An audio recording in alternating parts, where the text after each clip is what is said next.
sounds that are difficult for us? Who struggles with the V sound? Now, what I'm hearing from what you just said, I'm hearing we. I'm hearing W. I'm hearing W. Still, if you're not biting your lip, you can see here, you have to bite your lip. So almost, I want you to draw blood. Okay. B. B. B. So for example, government. Government.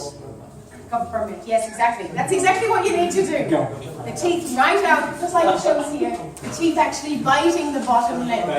Victoria. Victoria. Otherwise it sounds like Victoria.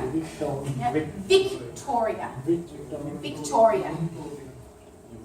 So every time you say the B sound, if you're not biting your lip like that, you're simply not saying it right. Even though for you, it might not sound any different, the point is, of course, your audience knows. And particularly those coming from the subcontinent really struggle with V sounds. V sounds in particular.